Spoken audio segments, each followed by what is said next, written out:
गांव की पगडंडियों के किनारे एक पुरानी सी झोपड़ी में 80 साल की राधाबाई रहती थी। गांव वाले उसे बूढ़ी माँ कहकर पुकारते थे। उसकी झुर्रियों भरी त्वचा और थकी हुई आंखें जैसे अनगिनत कहानियां छुपाए हुए थी। राधाबाई का एक ही बेटा था, कमल, जो गांव का सबसे होनहार लड़का माना जाता था। 70 के दशक में जब कमल जवान हुआ तो वो शहर में नौकरी की तलाश में गांव छोड़कर चला गया। राधाबाई ने अपनी सारी जमा पूंजी उसे दे दी, ये सोचकर कि एक दिन बेटा बड़ा आदमी बनकर लौटेगा। कमल शहर गया और शुरू में उसकी चिट्ठियां आती थीं। वो बताता कि उसे नौकरी मिल गई है और वो खूब मेहनत कर रहा है। राधाबाई हर चिट्ठी को बार बार पढ़ती और गांव वालों को सुनाती। पर धीरे धीरे चिट्ठियां आनी कम हो गईं। साल बीतते गए, फिर दशक। कमल कभी वापस नहीं आया। गांव वालों ने सुना कि उसने शहर में शादी कर ली है और एक नई जिंदगी बसा ली है। राधाबाई अब अकेली थी और उसकी झोपड़ी भी जर्जर हो चली थी।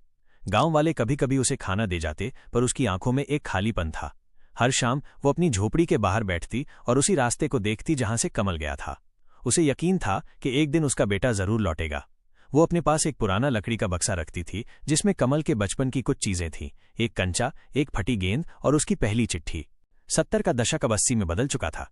एक ठंडी रात को गांव में खबर फैली कि राधाबाई नहीं रहीं। गांव वालों ने देखा, वो अपने आंगन में उसी बक्से को सीने से लगाए बैठी थी, जैसे अपने बेटे को गले लगाने की कोशिश कर रही हो। पास में एक चिट्ठी पड़ी थी जो उसने कमल के लिए लिखी थी पर कभी भेजी नहीं। उसमें लिखा था, बेटा तू जहां भी है खुश रहे, माँ का दिल तेरे लिए हमेशा धड़कता रहेगा। गांव वालों ने उसका अंतिम संस्कार किया। उस रात पगडंडी पर एक ठंडी हवा चली, जैसे राधाबाई की आत्मा अपने बेटे को ढूंढने निकल पड़ी हो। गांव की बूढ़ी माँ की ये कहानी आज भी गांव में सुनाई जाती है, एक माँ के प्यार और इंतजार की दर्दनाक दास्तान के रूप में।